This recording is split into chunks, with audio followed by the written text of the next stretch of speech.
G'day, my name's Wilfred West from Loch Sport, Victoria, Australia.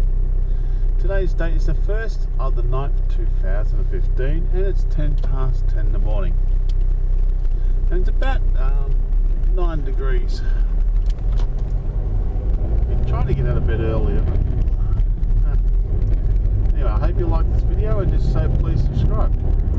Today we're going to go for a drive from my place in Surf Beach, probably to the bakery again, then to the shop. I'm thinking I might drive a couple other places around town, see if we can spot any wildlife or anything like that. And hopefully we can catch us something, it'll be good.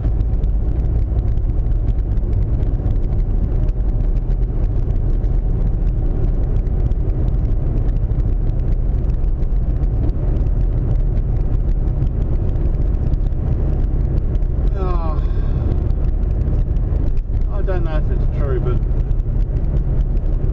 what I heard about last night was, I think, well, it just makes me more convinced that our government, the Liberal Party, is a bit of a bloody joke. Giving 55 million, I think it was to Colombia, or I think it's Colombia, I think, yeah. 55 million, now 40 million of that is supposed to be in for 40 million is that supposed to be for aid. Now this is to a corrupt country. And 15 million, check this out, is supposed to be helping, it's supposed to them to accept what was it, 50 odd asylum seekers. I mean, God, $15 million, I'll invest 10 of it, so I've got a constant profit of it. Use $5 million to buy a couple of businesses here and also house and to look after those 50 odd people and train them and give them work, plus any locals who can help train them and give them work as well. But you've got $15 million for 50 people? My God! The amount of asylum seekers we have in our detention centres is not that much. If we closed all the centres down, grabbed them all and housed them in Australia in remote areas, okay, fair enough, okay, any terrorists amongst them, they might have to do that, but I don't think terrorists are going to be coming by boat these days, risking their lives to come by boat. Take it easy for the boat, basically catch a plane. But if we grab people like that, all those people, close all the detention centres down, tell people to come by boat, we're still going to do the same thing, turn you back and you're going to be sent back to your your country of origin. Now that to me is fair enough. You don't want people coming here by boat. On the same recourse, they're fixing this up, look at them. On the same recourse, you don't want to have more refugees here. So what you want to do is you open up your refugee intake from official places where the refugees are. Let other people who are trying to get to Australia, let them know about they're fixing this up. Let them know about the intake, right? So the countries where they're migrating from, know about the intake of how much we've increased our intake of foreigners, but we're not going to allow you to come by boat. Come by boat, you will be sent back. Simple as that. You won't go to detention centres, you just be sent back. We're going to close those detention centres down because they're costing us billions of dollars and it's a waste of money. It's inhumane to people. Okay? That's the first thing. So you've got that, you've closed the detention centres down, you've housed all those people, you save billions of dollars. You've told the people that we've increased the intake of refugees from a certain amount to another amount, and that's going to be capped, right? Because fair enough, you cannot keep taking everybody in, then we'll end up looking like China or India or Pakistan. And America's going down that pathway, it's got 300 million people in it. You've got to look at the country and how much I say our government's a bit of a joke and how much refugees we should get to Australia. In 2015, Germany, okay, this is basically the heart of the EU, right? Germany has had, I don't know if they're legal immigrants, what type of immigrants are they, working immigrants, or they escaped persecution, do not know. They had 750,000, okay, getting into their country. In a sense, you can use one big country, if I look at it that way, and pocket states, because to be honest with you, they're no longer, once you create a system like that, they're no longer a country. Perfect example is in Britain. That's no longer multiple countries. It's one country. Right? Ireland, Scotland, and Wales, and all that are just one big country. Okay. I'll talk some more about this, but as I said before, they're no longer separate. Look, I'll talk some more about this, but we're at the surf beach now. Welcome back. And nearly 100 others have been wounded during clashes with protesters outside the National Parliament in Kiev. Crowds were demonstrating against proposed constitutional changes providing autonomy for the disputed eastern region of the country. Compared to Australia, Europe has... The protesters pushed the police and used pepper spray. Police retaliated at times.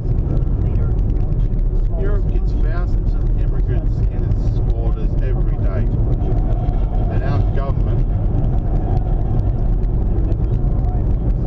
is a joke. Trying to fool us saying, oh no, we're protecting the borders and all this. As soon as Liberals get voted out of here, the better our country will be. I don't want politicians lying to me. I don't want them telling half fucking truths. I want them telling me the truth and telling what's happening in the world. Okay? I want to know reasons why they're doing stuff for our country and helping our country. This is our fucking country.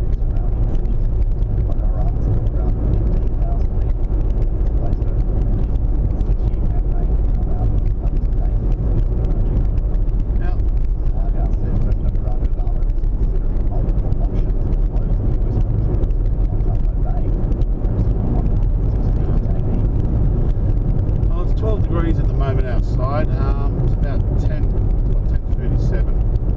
Now, the thing is, I look at it this way: all the immigrants leaving Syria and so forth like that shouldn't be leaving it; they should be standing there and fighting. The Kurds, the Muslims, all the people there should sit down and get together and say, "Hold on, we've got to stop." I like that roadwork ahead, 70 k's. I think they're run out of signage. 60k away, yeah. Oh, this is cool. And as far as I'm concerned, they need to stand and fight for their country. Okay?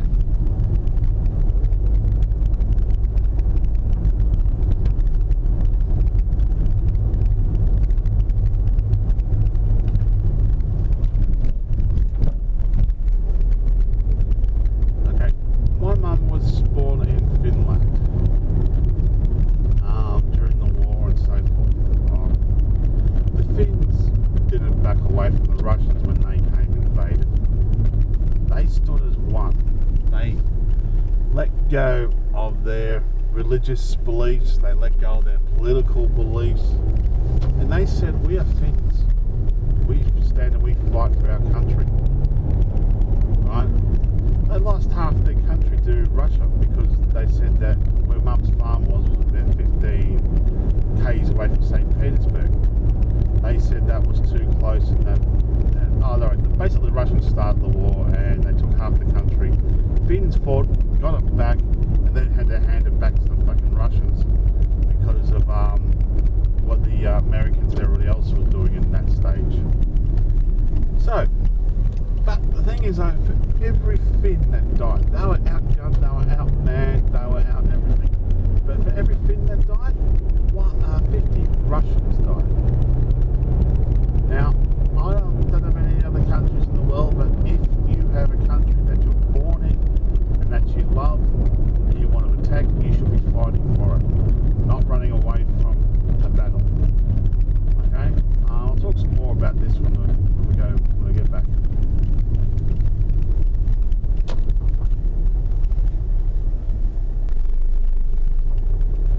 Oh, it's warm now. It's 12 degrees. It does feel nice and warm too. Feels almost like summer. Anyway, well, as I was talking about before, you need to stand and fight for your country. Don't run away. Don't let Islam win. If you're, regardless if you're Muslim or a Christian or whatever, right? You're not believer in what do you call it? In those places, you got to stand up and fight for what you have. Okay? I don't know if Australia ever got invaded. Probably will never happen, but if it did, right? I would be putting my hand up to grab a sniper rifle and to take out the people I can take out. I would fight for this country. This is where I was born, and this is where I live. This is where I call home. Right? Probably because the Finnish blood to me, I don't know. But I won't fight for a foreign country because that's personally my belief. But I'm not a trained professional. And neither of these people, but the Finns weren't trained professionals either. Right? But they all stood together and they fought as one to save their country, regardless of their political beliefs or religious beliefs. This is what's got to get those people in those countries united that way. There's no other way you're going to get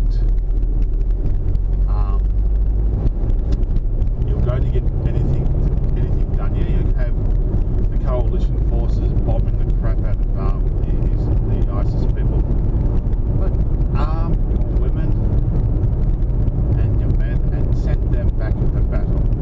Send them into battle. Train them. Train Muslim women and Christian women, and show ISIS that while they kill a woman, they'll go to hell, and if they get killed by a woman, they go to hell. The Kurds are doing this quite nicely, and other people should do it. They should be well equipped, well trained, and to fight for their land. Right? Take it back from the extremists. Okay? That's what you've got to do. We don't need more immigrants. The world doesn't need more people travelling around the world and doing that. There's thousands of people going into Europe, going into other places, stuff like that, and dying, right? Which is so painful to watch and see that potentially there could be another famous artist or scientist out there that is dead because they fled from their country, that no one helped, or they didn't help themselves. Right? We should be looking at ways to keep the people in their countries and getting them to fight for their country. Okay? Not run away. There are a bunch of extremist wankers that will die, but they need the people to rise up against them. Right? They need those people to say, hold on, enough is enough. We are Muslims, we practice our faith. We are Christians, we practice our faith. But we are one when it comes to extremists who will do that to women, who will torture women, sell women, who will abuse women, who will basically force their religious beliefs down our throats. You have to, as one, the Kurdish and Muslims, Christians and the Muslims have to stand as one there and stand together. And also, both sides of the Muslim side have to stand together as well. Okay? The two groups of Muslims have to work together with the Christians and say this is enough is enough. This is our fucking country. We're taking it back.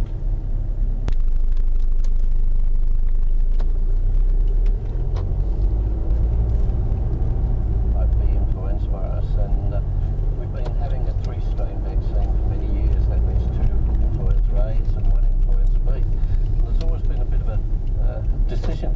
which of the families of influenza B do we put in the vaccine? We usually get it right.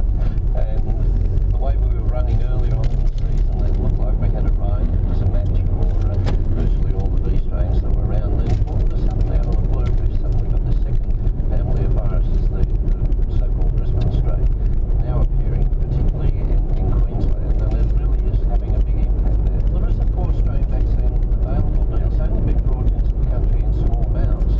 Whether there's still any available, I'm not quite sure. That would have covered the B strain, the Brisbane strain as well.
Yeah, but it's wasting taxpayers' money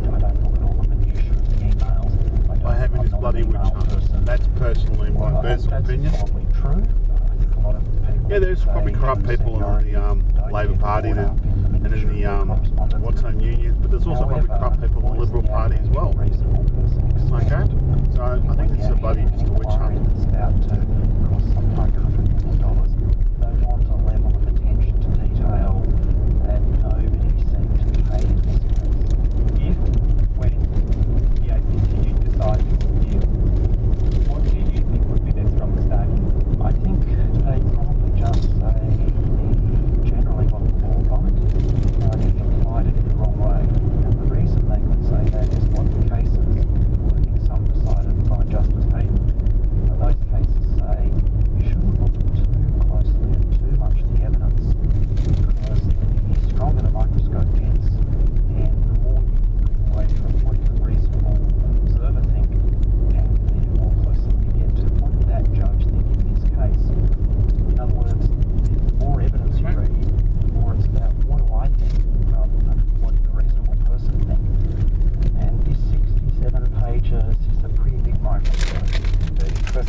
Speaking with the RM Law Report's Damien Carrick, and of course that story occupying some of the space on this week's Law Report. That's heard here on ABC News Radio on the weekends. Let's hear now from Paul Ladder from the Australian Traffic Network. How are we travelling, Paul? Yeah, thanks, Glenn. Just the one problem in Brisbane, Margate, McDonald Road and Oxley Avenue. You've lost the lane both ways. A huge foot accident. Head towards Sydney, we've got two incidents. Wires are down at right, southbound Chute Street, Morrison Road. That's heading down the hill from Victoria Road. One lane taken out, but the delays are enormous. Past Top Road Shopping Centre, back onto Lane Cove Road. Now, unfortunately, this is a fatality at Riverstone. Garfield Road is blocked in both directions at the level crossing, and trains are replaced by buses between Mulgrave and Schofields again both ways. ACT is clear of incidents. My name's Wilfred West from Loch Sport, Victoria, Australia, signing off. Crash at Williamstown. Thank you for watching my videos, and all comments are welcome. You all have a great day now.